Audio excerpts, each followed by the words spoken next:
दोस्तों प्रदीप गिरी एकेडमी इस चैनल में आपका बहुत बहुत स्वागत है। बहुत ही इंपॉर्टेंट लेक्चर है दोस्तों। जितना भी आप मैट्रिक्स में पढ़ रहे हो पर मेनली क्वेश्चन यहां से आता है, नॉन होमोजीनियस इक्वेशन। इसलिए इस लेक्चर को बहुत अच्छे से सुनना और इसके बाद के जितने भी मैं 2-3 लेक्चर्स लूंगा इस टॉपिक पे, प्लीज अच्छे से आपको सुनना है।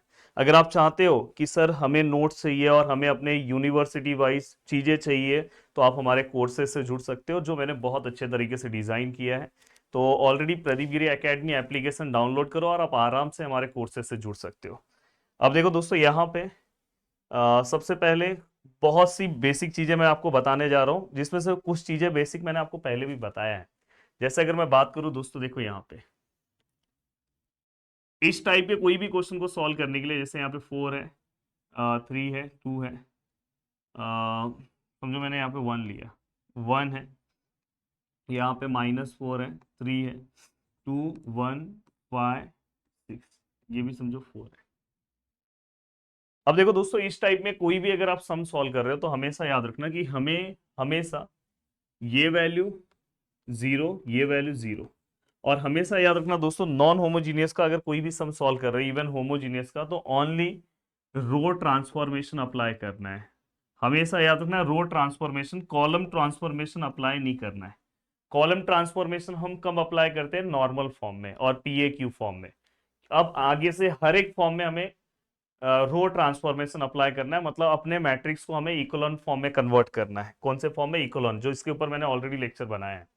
अब ये दोनों अपने को जीरो करना है और हमेशा याद रखना दोस्तों, यहाँ पे अगर समझो ये दोनों को जीरो किया तो आपको इसके नीचे वाला वैल्यूज, इसको आपको यहाँ पे क्या करना है? जीरो करना है। बस ये 3 टारगेट आपको जीरो करना है। यहाँ पे आप इसको 1 करने की कोई जरूरत नहीं है, डायरेक्ट सम सॉल्व कर सकते हो। इसको 1 नहीं भी करोगे चलेगा, कर भी दोगे तो भी सम सॉल्व कर सकते हो, पर हमेशा टारगेट रखना 1 मत करो, नहीं तो आपका कैलकुलेशन बढ़ा जाएगा। 1 किस में करना है? नॉर्मल फॉर्म में। दिमाग में बिठा के रखो, 1 किस में करना है? नॉर्मल फॉर्म में। यहां पे कोई भी 1 करने की जरूरत नहीं है, बस डायरेक्ट ये 0 करने आना चाहिए। अभी सर समझो ऐसा सम हो जाए तो हम क्या करेंगे सर? जैसे अगर मैं एक सम दे रहा हूं आपको, 1 2 3 4 3 2 5 9 1 6 2 5, इसमें सर क्या करेंगे? तो देखो इसमें किसको इसको जीरो करोगे? सबसे पहले ये जीरो, ये जीरो। देखो ये जो बेसिक है ना, स्टार्टिंग का 10-15 मिनट, इसको अच्छे से सीख लोगे ना, तो आगे के फटाफट सम सॉल्व करने आएंगे। इसको जीरो करना है। देखो अब ये हो गया ना, तो अब उसके नीचे से, यहां से देखो, इसके बाजू के नीचे से ये और ये। अब देखो इसके बाजू के नीचे, मतलब ये वाले पार्ट को भी अपने को जीरो करना है। ये आपको पता होना चाहिए जीरो किसको करना है। अब जीरो कैसे करते हैं वो मैं आपको सिखा रहा हूं। देखो सबसे पहली चीज, जीरो करने के 2 मेथड है, दोनों सीख लो। जैसे अगर समझो यहाँ पे कोई पार्ट है, यहाँ पे समझो 1 है, यहाँ -4 है, यहाँ पे 5। अगर आपको ये दोनों को जीरो करना है, यहाँ पे 1 है, तो आप क्या करोगे दोस्तों? यहाँ पे किसको चेंज करना है? R2 को। किसके रेफरेंस में? R1 के। यहाँ पे -4 का अपोजिट क्या आएगा दोस्तों? +4। यहाँ पे चेंजेस किसको करना है दोस्तों? R3 को। विथ रेफरेंस हमेशा इसका लेंगे R1 का। यहाँ 5 का अपोजिट -5। ये आपको आता है। अगर यहाँ पे 1 है तो अपने को ये तरीका अप्लाई करना है। बट इन केस दोस्तों ऐसा है, अगर सपोज यहाँ पे 1 नहीं है, जैसे अगर समझो यहाँ पे ये 1 0 0 आ गया, यहाँ पे समझो 3 है, यहाँ पे 2 है, और यहाँ पे दोस्तों अगर समझो 7 है, और यहाँ 3 9 1 है। अब ऐसे केस में सर, अब ये दो जीरो हो गए सर, इसको जीरो करना है। तो सर अभी तक हम क्या करते थे? पहले इसको 1 बनाते थे, फिर इसको जीरो करते थे। अब दोस्तों बिल्कुल टेंशन नहीं लेना, इसको 1 मत बनाओ, 1 बनाओ ही मत। अब आगे से कभी 1 बस किस में बनाना है? नॉर्मल फॉर्म में। तो इसमें हमें क्या करना है दोस्तों? चेंज किसको करना है? इसको ना। कौन से रो में है? 3rd रो में। प्लीज सीख लो। किसके रेफरेंस में जीरो करना है? इसी के रेफरेंस में करना है, R2 के ही रेफरेंस में करना है। अब यहां पे दोस्तों जो मेरा है, जो मेरा है वो तेरा है, जो तेरा है वो मेरा है। मतलब मेरा क्या है दोस्तों? R3 का वैल्यू क्या है? 7 है, वो तेरा है, तेरा हो गया। और R2 का वैल्यू क्या है दोस्तों? 2, वो मेरा हो गया, मेरा हो गया। और दोस्तों अगर हमेशा याद रखना, अगर दोनों के साइन सेम है तो हम माइनस लेते हैं, अगर दोनों के साइन अपोजिट है तो हम क्या लेंगे? प्लस। दोनों के साइन सेम है, प्लस प्लस, तो हम माइनस लेंगे। Same sign minus. अब आप वैल्यू पुटअप करके देखो, आपको डायरेक्ट आंसर 0 मिलेगा। और ये आपका ना बहुत स्टेप बचाएगा। इवन आप बुक में देखोगे ना, बुक में आता पता ही नहीं रहता, कब क्या अप्लाई करते हैं कुछ नहीं पता होता, कभी वो डिवाइड कर देते हैं। भाई ये सबसे यूनिक स्टेप बता रहा हूँ। और टीचर्स क्या करते हैं पता, बुक का सेम टू सेम स्टेप बता देते हैं, और जैसे ही वो स्टेप आप दूसरे सम पे अप्लाई करते हो नाखून खाने लगते हो, आंसर ही नहीं आता है। ये स्टेप्स आप हर एक सम पे अप्लाई कर सकते हो। अभी आप अगर देखो यहाँ पे, देखो अगर मैं यहाँ पे लिखता हूँ 2 है, R3 का वैल्यू कितना है दोस्तों 7 है, माइनस यहाँ पे 7 है, और R2 का वैल्यू कितना है दोस्तों 2 है। अगर मैं यहाँ पे लिखूँ, देखो डायरेक्ट आंसर 0 आ रहा है। अभी समझो एक और सम ले रहा हूँ। अब देखो यहाँ पे ये 1 0 0 है, समझो यहाँ पे 2 है, यहाँ पे -5 है, और ये 1 4 3 है। अब समझो दोस्तों यहाँ पे हमें चेंज किसको करना है, इसको 0 लेकर आना है, R3 को, विथ रेफरेंस टू R2। जो तेरा है वो मेरा है, जो मेरा है वो तेरा है। याद रखना साइन से कोई मतलब नहीं है, बस नंबर से मतलब है। R3 का नंबर कितना है, साइन मत देखो, 5, वो तेरा है। R2 का वैल्यू कितना है 2, वो यहाँ पे R3 का हो जाएगा। जो मेरा है वो तेरा है, जो तेरा है वो मेरा है। दोनों का साइन देखो दोस्तों, प्लस माइनस अपोजिट साइन है, मतलब अपने को क्या लेना है, प्लस। अब जस्ट वैल्यू आप पुटअप करके देखो, आपका आंसर 0 आएगा। चाहिए तो यहाँ पे मैनुअली सॉल्व करके दिखा देता हूँ। R3 कितना है -5, ये R2 कितना है 2, तो ये -10 + 10 विच इज इक्वल टू 0। बहुत ही सिंपल सा फंडा दे रहा हूँ, और ये फंडा आपको पता होना चाहिए दोस्तों। ठीक है, ये वाला पार्ट आगे भी आपको आएगा। आगे अब आपको ना किसी भी पार्ट में टेंशन खत्म हो गया। ये फंडा, एक्चुअल में ये फंडा यहाँ पे भी वही होता है, जो मेरा है वो तेरा ही रूल अप्लाई होता है। जैसे अगर समझो मैं यहाँ पे ही अप्लाई करूँ, वही रूल होता है। पर हमेशा आप 1 अगर अपोजिट में है तो इस रूल से जाया करो, और अगर 1 अपोजिट में नहीं है तो ये रूल, जो मेरा है वो तेरा वाला रूल, ये हमेशा याद रखना। अभी जैसे मैं एक और सम आपको बताऊं, देखो यहाँ पे, जैसे अगर समझो यहाँ पे 2 है, यहाँ 3 है, यहाँ -4 है, यहाँ 1 5 6 3 2 1। अगर सपोज ये दोनों को मुझे 0 करना है, और इसको 1 करने, अगर नहीं करना है, मुझे 1 नहीं करना, डायरेक्ट 0 करना है, तो जो तेरा है वो मेरा रूल वाला अप्लाई होगा। किसको चेंज करना है, R2 को, विथ रेफरेंस टू R1। जो तेरा है, मतलब R2 का वैल्यू क्या है 3, वो मेरा है, और R1 का वैल्यू 2 है, जो तेरा है वो मेरा है। समझ में है ना, R1 का वैल्यू जो था वो R2 का हो गया, और R2 का वैल्यू था R1 का हो गया। दोनों का साइन सेम है, मतलब माइनस। अब वैल्यू पुटअप करो, डायरेक्ट 0 आएगा। देखो यहाँ पे 2, R2 कितना है 3, R1 कितना है 2, 6 - 6 which is equal to 0, direct 0 आएगा। अब यहाँ पे R3 को चेंज करना है विथ रेफरेंस टू R1। यहाँ पे क्या है दोस्तों 4, R3 का वैल्यू 4 है, तो अब 4 यहाँ आ जाएगा। R1 का वैल्यू 2 है, वो R3 पे आ जाएगा। इसका साइन प्लस, इसका माइनस है, अपोजिट है, प्लस आएगा, अपोजिट साइन प्लस। अब वैल्यू पुटअप करो, आपको डायरेक्ट 0 मिल जाएगा। वही दोस्तों अगर सपोज ऐसा रहता, अगर दोस्तों ऐसा है 1 5 -3, तो आप क्या करते हैं, वही सेम जो आप पहले करते आए हो। यहाँ पे भी जो तेरा मेरा रूल अप्लाई करोगे वही होगा, कुछ अलग नहीं, ये भी वही है, तेरा मेरा रूल ही रहता है। तो देखो यहाँ पे किसको चेंज करना है, R2 को, विथ रेफरेंस टू R1। जो तेरा है वो मेरा है, अगर आप अप्लाई करो देखो वही आंसर आएगा। तेरा मेरा सबके लिए सेम है। देखो R2 का वैल्यू कितना है दोस्तों 5, तो वो यहाँ पे आ जाएगा। R1 का वैल्यू कितना 1, यहाँ पे लिखने की जरूरत नहीं है, और यहाँ पे दोनों का साइन क्या सेम है, तो हम क्या लेंगे माइनस। तो वही हम लिखते थे, हम कैसे लिखते थे, R2 को चेंज करना है, जब 1 रहता है अपोजिट में, हम कैसे लिखते हैं, किसके रेफरेंस में, R1, 5 के अपोजिट क्या आएगा, -5।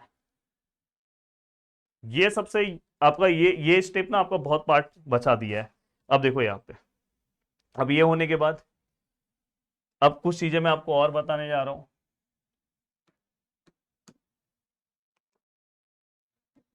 देखो, non homogeneous equation, non homogeneous equation के दोस्तों टोटल 2 टाइप होंगे। ठीक है, 2 टाइप होंगे। कौन से 2 टाइप होंगे, कौन से बेसिस पे, वो भी मैं आपको सिखा रहा हूं। और प्लीज ये सब चीजें ना बहुत अच्छे से सीख लो, अच्छे से। चाहिए तो ये लेक्चर ना 2 बार देखो, क्योंकि इससे ही रिलेटेड सम आता है। देखो यहाँ पे, देखो ए, हमेशा हम सम ऐसे स्टार्ट करते हैं। यहाँ पे समझो मैंने ए का वैल्यू रखा, यहाँ पे समझो मैंने एक्स का वैल्यू रखा, और यहाँ पे समझो मैंने बी का वैल्यू रखा। यहाँ पे जो मैंने वैल्यूज रखा, अगर समझो यहाँ पे अननोन से एक्स वाई जेड, यहाँ पे 1 0 0 3 2 0 1 5 0 1 3 -2।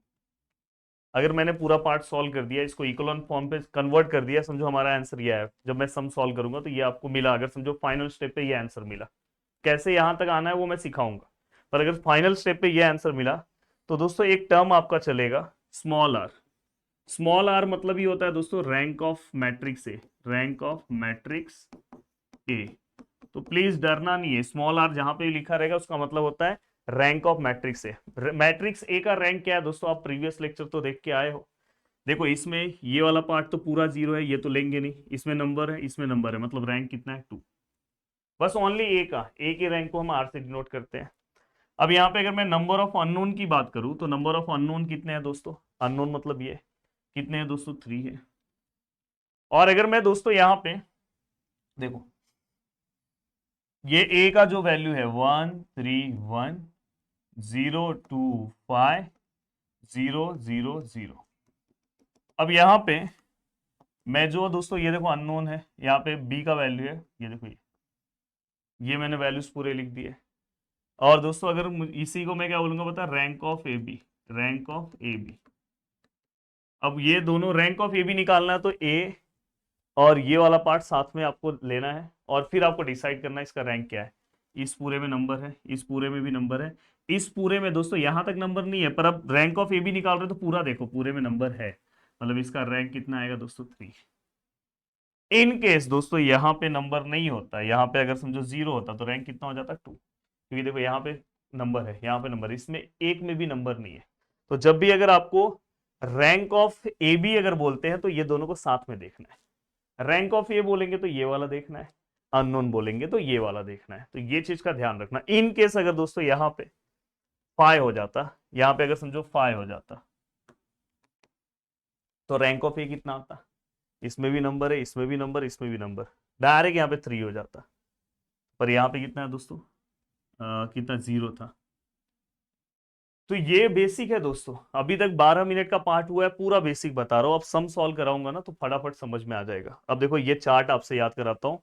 कुछ यूनिवर्सिटीज में ना एमसीक्यूज भी आते हैं, सभी में नहीं आते, कुछ यूनिवर्सिटीज में आते हैं, तो उसके अंदर इस वाले टॉपिक से एमसीक्यूज आने के चांसेस रहते हैं, इसलिए आपको पता होना चाहिए। अगर सपोज दोस्तों जैसे यहाँ पे मैं लिख रहा हूँ रैंक ऑफ ए, और यहाँ पे क्या है दोस्तों रैंक ऑफ ए बी। अब रैंक ऑफ ए क्या होता है आपको पता है, देखो जैसे यहाँ पे रैंक ऑफ ए कितना है 2, रैंक ऑफ ए बी कितना है 3, दोनों इक्वल नहीं है। अगर समझो दोनों इक्वल नहीं है दोस्तों, ऐसे मर्डर कर दो, दोनों इक्वल नहीं है। अगर दोनों इक्वल नहीं है तो ऐसे केस में जो हमारा सॉल्यूशन होगा दोस्तों वो कैसा होगा, इनकंसिस्टेंट, इनकंसिस्टेंट। तो आपको समझ में आ गया। कभी भी अगर आपको टेस्ट फॉर कंसिस्टेंसी चेक करना है तो पहले ये देखना है, अगर दोनों के रैंक सेम नहीं है तो हमारा जो सॉल्यूशन है दोस्तों इनकंसिस्टेंट है। और अगर इनकंसिस्टेंट आया इसका मतलब आया दोस्तों नो सॉल्यूशन, हमें कोई सॉल्यूशन नहीं मिलेगा। तो ये आपको पता होना चाहिए। अब दोस्तों अगर सपोज ऐसा हो गया, अगर समझो दोस्तों हमारा rank of A equal to rank of A B हो गया, हमारा रैंक और rank of A B suppose ये 3 हो गया, ये भी 3 हो गया, दोनों सेम हो गए, तो ऐसे केस में हमारा जो मैट्रिक्स है दोस्तों वो क्या हो जाएगा, कंसिस्टेंट। अब कंसिस्टेंट हमारा मैट्रिक्स हो गया, तो समझ में आया कंसिस्टेंट कब होगा, जब रैंक ऑफ ए और रैंक ऑफ ए भी सेम होगा। अगर मैं चार्ट डायरेक्ट बताता ना तो आपको बिल्कुल नहीं समझता, इसलिए पहले मैंने ऐसा एग्जाम्पल लिया। यही होता है टीचर बाकी टीचर से अलग होता है। अब यहाँ पे बहुत सारे टीचर्स ये डायरेक्ट पहले आपको चार्ट बताएंगे, अरे भाई चार्ट क्यों बता रहे हो, पहले सम तो बताओ। अब उसके बाद जब मैं सम सॉल्व कराऊंगा तो देखो यूं ही आप सम सॉल्व करोगे। अब देखो दोस्तों कंसिस्टेंट हो गया, ठीक है सर। अब इसके अंदर भी 2 टाइप आते हैं। अब इसमें ऐसा भी हो सकता है दोस्तों R equal to N, R is less than N, ऐसा भी हो सकता है। आर और एन मतलब कभी कभी ये हो सकता है कि यहाँ पे अगर समझो इसका रैंक 3 आया, देखो यहाँ पे मैं बता रहा हूँ ये 3 है, और यहाँ पे ए बी का भी रैंक 3 है। अब अगर समझो दोनों का रैंक 3 है, समझो यहाँ पे वैल्यूज लिख दिया 5, अब ये दोनों का रैंक सेम है तो हमारा सम क्या हो गया, कंसिस्टेंट। अब हमें ये देखना है कि स्मॉल आर मतलब रैंक ऑफ ए, अगर वो नंबर ऑफ अननोन को सेम हो गया, देखो यहाँ पे सेम हो गया, ये 3 है ये भी 3 है, सेम हो गया, तो ऐसे केस में क्या होगा दोस्तों, अगर समझो हमारा ये दोनों पार्ट सेम हो गया, तो ऐसे केस में हमें जो सॉल्यूशन मिलेगा दोस्तों वो मिलेगा यूनिक सॉल्यूशन, यूनिक सॉल्यूशन, जिसका दूसरा नाम है दोस्तों ट्राइवल सॉल्यूशन। और अगर समझो दोस्तों नंबर ऑफ अननोन्स, कभी कभी क्या हो सकता है, रैंक ऑफ ए 2 है और रैंक ऑफ ए बी का भी आंसर 2 है, सपोज ये भी 2 है और ये नंबर ऑफ अननोन्स ज्यादा है, तो यहाँ पे कंडीशन क्या हो जाएगा, ये आर है, आर कितना है 2 है और एन क्या है, दोनों में से ज्यादा क्या एन, ऐसा कंडीशन मिला। तो हमारा सम कंसिस्टेंट है क्योंकि दोनों का रैंक तो सेम है, बट एन का वैल्यू क्या है दोस्तों, ग्रेटर है, किससे ग्रेटर है, आर से। तो दोस्तों अगर समझो यहाँ पे n is greater than r है, तो हमें कौन सा सॉल्यूशन मिलेगा दोस्तों, इन्फिनाइट सॉल्यूशन, इन्फिनाइट सॉल्यूशन, और इसको हम नॉन ट्राइवल सॉल्यूशन बोलते हैं। तो ये चार्ट बहुत ज्यादा इंपॉर्टेंट है, बहुत ज्यादा सोचने की जरूरत नहीं है, कोई यहाँ पे बहुत साइंटिफिक बड़ा मेथड अप्लाई नहीं करना है। रैंक ऑफ ए आपको पता है, अगर ये इक्वल इक्वल नहीं है तो डायरेक्ट आप बोलते हो इनकंसिस्टेंट है, नो सॉल्यूशन। अगर ये दोनों इक्वल है तो कंसिस्टेंट है, फिर आप चेक करो ये कंडीशन अप्लाई होगा तो यूनिक सॉल्यूशन आएगा। यूनिक सॉल्यूशन मतलब एक्स वाई जेड के अलग अलग वैल्यूज आएंगे। इनफिनाइट सॉल्यूशन में यहाँ पे अगर आप देखो ये कंडीशन आएगा, इनफिनाइट सॉल्यूशन आएगा, मतलब एक्स वाई जेड के परफेक्ट वैल्यूज नहीं मिलेंगे, कुछ टर्म्स में वैल्यूज मिलेंगे, सब में बताऊंगा मैं। तो ये पूरा का पूरा पार्ट है। अब देखो इससे रिलेटेड एक सम ले रहा हूँ, हाँ, और सम भी बहुत डेंजर ले रहा हूँ, पर देखो आपको डेंजर के आगे तुरंत ईजी हो जाएगा। Test the consistency and solid, ऐसा क्वेश्चन एग्जाम में पूछा जाएगा। अब यहाँ पे सबसे पहले मुझे क्या करना है, इसको इस फॉर्म में लिखना है, A X which is equal to B, the value of A, the value of X and the value of B. एक सम अगर आप अच्छे से समझ लिए ना, इस टाइप का कोई भी सम सॉल्व कर सकते हो, और मैंने एप्लीकेशन पे इससे रिलेटेड बहुत सारे सम सॉल्व करा है जो आपके बेसिक को और स्ट्रॉन्ग कर सकता है। अब देखो ए का वैल्यू क्या है दोस्तों, इक्वल के यहाँ पे जो भी वैल्यूज है, एक्स के आगे कुछ नहीं, 1, यहाँ पे भी 1, यहाँ पे भी 1, यहाँ पे क्या है दोस्तों 1, वाई के आगे क्या है दोस्तों -1, जेड के आगे क्या है दोस्तों 2, यहाँ पे अगर आप देखोगे तो क्या है दोस्तों 3, यहाँ पे क्या है दोस्तों 1, यहाँ पे क्या है दोस्तों 1, यहाँ पे क्या है दोस्तों 2, यहाँ पे क्या है दोस्तों -2 और यहाँ पे क्या है दोस्तों 3, 1 1 1 1 -1 2 3 1 1 2 -2 3। ये क्या है x, ये क्या है y, ये क्या है z, तीन ही अननोन है। और b का वैल्यू क्या है दोस्तों 6 5 8 7, हमने यहाँ पे रख दिया जस्ट ये वाला वैल्यू v का इक्वल के यहाँ वाला वैल्यू a का अननोन्स। अब ये करने के बाद दोस्तों मैं इसको नेक्स्ट पेज पे ले रहा हूँ। अब देखो मैं इसको नेक्स्ट पेज पे ले रहा हूँ, और ये वाले पार्ट का स्क्रीनशॉट लेके रखना है तो लेके रख लो दोस्तों, ये बहुत जरूरी है, बहुत जरूरी है, ये ले लिया। अब यहाँ पे बस आपके दिमाग में ये होना चाहिए दोस्तों, इसको इकोलॉन फॉर्म में कन्वर्ट करना है। इकोलॉन फॉर्म में कन्वर्ट करने के लिए मैंने क्या बोला था, ये तीनों को जीरो बनाओ, फिर उसके नीचे इसके नीचे ये दोनों को जीरो बनाओ, फिर इसके नीचे इसको जीरो बनाओ, बस। और उससे ज्यादा आपको कुछ नहीं करना। अब देखो मैं बना रहा हूँ, मैं सबसे पहले क्या करूंगा दोस्तों, देखो अब देखो यहाँ पे 1 है तो मेरा पुराना मेथड जो रहेगा वही अप्लाई करूंगा। R2 को चेंज करना है विथ रिस्पेक्ट टू R1, 1 का अपोजिट -1, लिखने की जरूरत नहीं है। R3 को चेंज करना है विथ रिस्पेक्ट टू R1, 3 का अपोजिट -3। R4 को चेंज करना है विथ रिस्पेक्ट टू R1, 2 का अपोजिट -2। यहाँ पे मैंने जो 13 वो मेरा वाला रूल क्यों नहीं अप्लाई किया, क्योंकि यहाँ पे 1 था। अगर 1 नहीं होता तो जो 13 है वो मेरा वाला रूल अप्लाई करता है, ये तो प्रीवियस रूल ही है, पर प्रीवियस रूल मतलब ही जो 13 और मेरा है, अगर आपने जो 13 मेरा अप्लाई किया तो यही आएगा। अब यहाँ पे अगर मैं सम को चेक करूं, यहाँ पे बार बार बोल रहा हूँ कि अब आपको कहीं पे भी कॉलम अप्लाई नहीं करना है, हर जगह बस रो से सम सॉल्व करना है। अगर आपने कॉलम अप्लाई किया सम रॉन्ग हो जाएगा, ध्यान रखना। अब यहाँ पे सबसे पहले अननोन्स लिख दूं, एक्स वाई जेड, R1 सभी के पीछे मतलब चेंज नहीं होगा, 1 1 1 6। आपको पता है ये तीनों फॉर्मूला अप्लाई करने के बाद जीरो हो जाएंगे। अब आपको रिमेनिंग वैल्यूज फाइंड आउट करना है, जैसे R2 के वैल्यूज निकाल रहे हो तो R2 minus R1, -1 -1 -2 -1 1 5 -6 -1। R3, the value of R3 is 1, the value of R3 is 1 -3। R1 का वैल्यू कितना है दोस्तों 1, तो आंसर कितना आएगा -2। The value of R3 is 1 -3, the value of R1 is 1, answer is -2। The value of R3 is 8 -3, the value of R1 is 6, answer is -10। बहुत ही serious होना पड़ेगा आपको, एक भी कैलकुलेशन रॉन्ग हो जाएगा पूरा सम रॉन्ग हो जाएगा, और एक एक सम की वजह से बहुत सारे बेचारे बच्चे फेल होते हैं।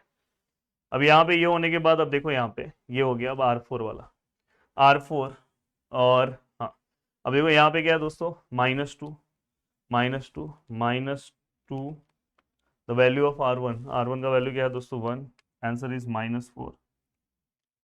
यहाँ पे अगर मैं सॉल्व करूँ तो R4 कितना है दोस्तों 3 -2, the value of R1 is 1, answer is 1, the value of R4 is 7 -2, the value of R1 is 6, answer is -5।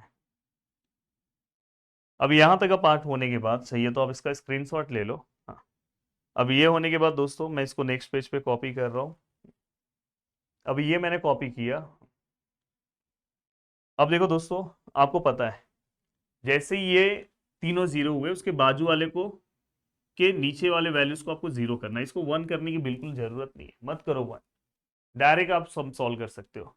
1 करने जाओगे प्रॉब्लम क्या होगा पता है, यहाँ पे 1/2 आएगा, फिर वो कैलकुलेशन आंसर आएगा पर फ्रैक्शन फॉर्म में आएगा, वो फ्रैक्शन में फिर आप कैलकुलेशन मिस्टेक करोगे। इसलिए जो मैंने सिखाया है, अगर यहाँ पे 1 नहीं है ना, क्योंकि ये दोनों को जीरो करना है इसके रेफरेंस में, 1 नहीं है तो वो फॉर्मूला यूज करो ना, जो तेरा है वो मेरा है, जो मेरा है वो तेरा है।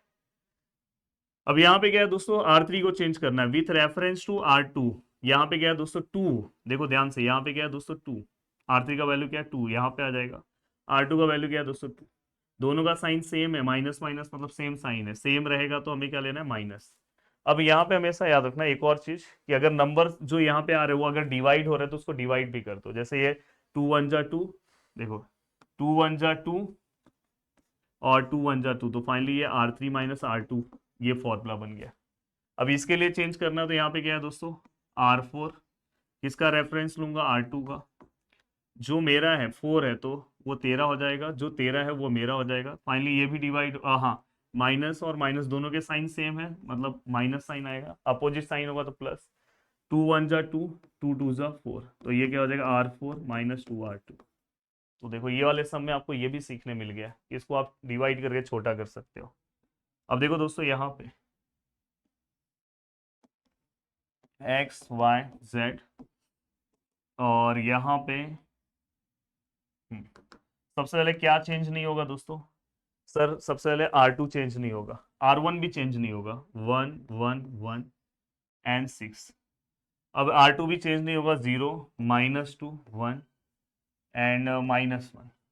R3 में आपको पता है दोस्तों ये दोनों से जीरो है, ये दोनों फॉर्मूले की वजह से ये दोनों जीरो होंगे, आप चाहिए तो चेक भी कर लेना। देखो R3 -R2 करोगे तो इसमें से इसको माइनस करोगे जीरो ही होगा। अब बचे वैल्यूज निकालना है, जैसे मैं R3 का वैल्यू निकाल रहा हूँ, ये वाला है R3 -R2, -2 -1 -3 -10 माइनस ऑफ -1 तो +1 तो -9। आप खुद एक बार कैल्सी का यूज करो, मैं हमेशा बोलता हूँ छोटे कैलकुलेशन भी कैल्सी से करो, एक छोटी सी गलती आपको पूरा कैलकुलेशन रॉन्ग कर सकती है। अब यहाँ पे दोस्तों R4 का वैल्यू कितना है दोस्तों 1 -2, द वैल्यू ऑफ R2, देखो ये सॉल्व कर रहा हूँ तो R4 का वैल्यू कितना है 1 -2, R2 कितना है दोस्तों 1, तो फाइनली आंसर कितना आएगा -1। ये सॉल्व करो तो R4 कितना है -5 -2, R2 का वैल्यू कितना है दोस्तों -1, आंसर कितना आएगा दोस्तों -3। हो गया, चाहिए तो इसका स्क्रीनशॉट ले लो। ठीक है, क्या ये इकोलॉन फॉर्म में कन्वर्ट हुआ? मैंने क्या बोला था, इकोलॉन फॉर्म में कब कन्वर्ट होगा? देखो आपको वहां पे ना बहुत सारे एप्लीकेशन में नोट्स भी मिल जाएंगे, जिससे बहुत सारे सम एक दो सम सॉल्व करो, बाकी नोट्स से भी देख सकते हो। अब यहाँ पे अगर आप ध्यान से देखोगे तो यहाँ पे आपको देखो ये हुआ तो उसके बाजू वाले के नीचे वाला जीरो, फिर ये देखो ये जीरो के बाजू वाले के नीचे वाला जीरो, मतलब इसको जीरो करना है। किसको जीरो करना है दोस्तों, R4 को। रेफरेंस किसका लूंगा दोस्तों, हमेशा इसका। देखो ये दोनों को करने के लिए इसका, इसको करने के लिए इसका रेफरेंस किसका लूंगा दोस्तों, R3 का। जो मेरा है, मेरा वैल्यू क्या है दोस्तों 1, वो तेरा है तो यहाँ 1 लिखने की जरूरत नहीं है, जो तेरा है वो मेरा है, यहाँ पे क्या आएगा दोस्तों 3। अब यहाँ पे दोनों का साइन सेम है तो क्या आएगा दोस्तों माइनस, अगर अपोजिट होता तो हम क्या लेते हैं दोस्तों प्लस। अब यहाँ पे अगर मैं लिखूं तो हमारा आंसर क्या आएगा, प्लीज ध्यान से, ये x है, ये y है, ये z है, यहाँ पे अगर आप ध्यान से देखोगे ये 6 है, चेंजेस कौन सा होगा R4 का, ये -1 है, ये -9 है, ये 1 1 1 0 -2 1 0 0 -3, यस 0 0, और ये तो 0 आएगा। अगर चाहिए तो आप वैल्यू पुटअप करके भी चेक कर सकते हो। देखो यहाँ पे 3 है, R4 का वैल्यू कितना है, -1 है, minus of -3, the answer is 0। The value of 3 ऐसे ही रहेगा, R4 का वैल्यू कितना है, -3, माइनस R3 का वैल्यू कितना है, -9। आंसर कितना आ रहा है दोस्तों, 0।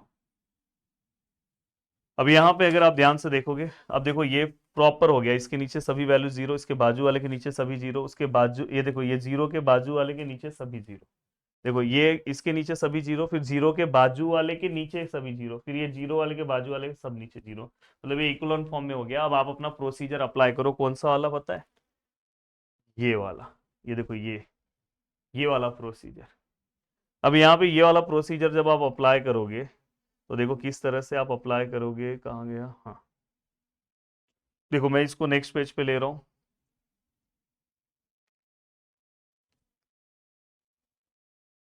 देखो यहाँ पे सबसे पहले मैं यहाँ पे क्या लिखूंगा,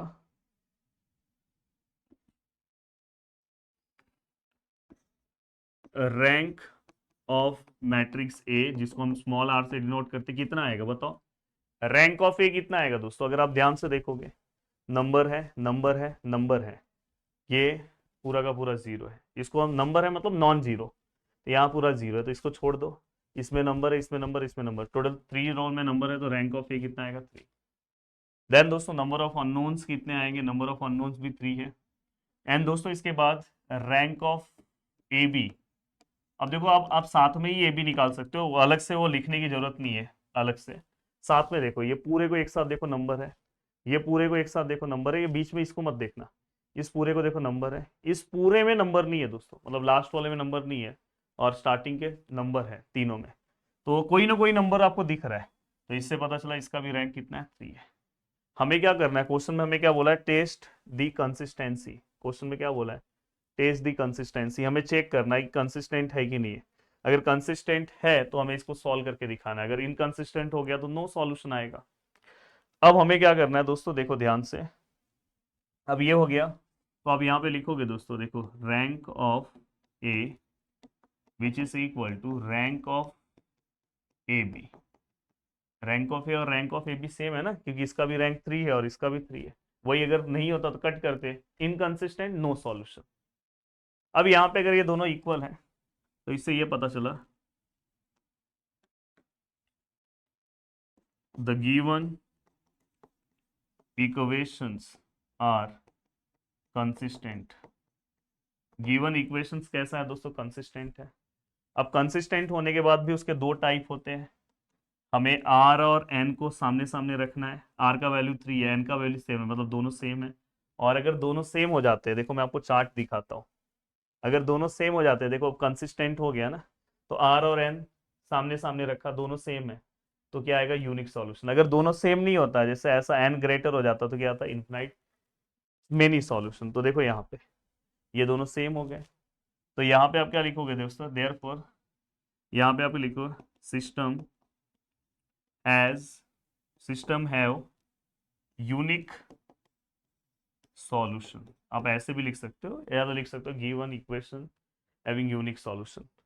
अब यूनिक सॉल्यूशन है मतलब आपको यहाँ पे सॉल्यूशन सॉल्व करना होगा, अलग हर एक वैल्यूज के कुछ ना कुछ आंसर्स आएंगे, कैसे सॉल्व होगा, ये पूरा पार्ट इस पूरे पार्ट से मल्टीप्लाई कर दो, देखो यहाँ पे 1 into x x, 1 into y y, 1 into z z, and which is equal to 6, ठीक है। मैं देखो स्टार्ट, मैं चाहता डायरेक्ट सम चालू करता, वीडियो छोटा हो जाता, पर मैंने स्टार्टिंग के 10 से 12 मिनट 15 मिनट तक मैंने आपको बेसिक सिखाया, पर उस बेसिक का बेनिफिट ये होगा कि आप कोई भी सम आप सॉल्व कर सकते हो। अब देखो दोस्तों ये वाला part 0 into x 0, -2 into y -2y, और 1 into z z which is equal to, देखो ये दोनों से मल्टीप्लाई होगा और इक्वल टू क्या आएगा दोस्तों, -1। अब यहाँ पे तीसरा पार्ट दोस्तों, ये 0 into x 0, 0 into y 0, -3 into z -3z which is equal to, यहाँ पे क्या आएगा दोस्तों -9 and z which is equal to, देखो -9 है, -3 है, then z which is equal to 3 हो गया, z का वैल्यू आ गया। हमेशा पीछे से स्टार्ट करो जहां पे सिंगल अननोन है। अब यहाँ पे डबल अननोन में आओ, -2y, z का वैल्यू कितना है 3 equal to -1, -2y plus -1 -3 -2y -4 then y equal to -4 divide by -2, answer is 2। तो y इक्वल टू आंसर कितना है दोस्तों 2। अब ये दोनों वैल्यूज इसमें रखो, x है, y का वैल्यू कितना है दोस्तों 2, z का वैल्यू कितना है 3 equal to 6, then x plus 5 equal to 6, then x equal to 6 -5, then x equal to कितना आएगा, कमेंट करो, कमेंट करके बताओ, माइनस करके बताओ। 6 - 5 नहीं आता है तो ये भी सिखाऊंगा। देखो ये 6 है, उसमें से कितना माइनस करना है दोस्तों 5, कितना बचा बस 1। तो दोस्तों वीडियो को देखने के लिए दिल से thanks, thank you so much दोस्तों। बहुत ही अच्छे तरीके से हमने पूरा का पूरा पार्ट कंप्लीट किया। इस पार्ट पे अगर आप कमेंट करोगे तो और भी सम लूंगा, और अगर आप बहुत अच्छे तरीके से कंप्लीट करना चाहते हो अपनी चीज़ों को तो प्रदीप गिरी एकेडमी एप्लीकेशन डाउनलोड करो और बहुत अच्छे तरीके से अपनी चीज़ें कंप्लीट कर सकते हो। जय हिंद दोस्तों।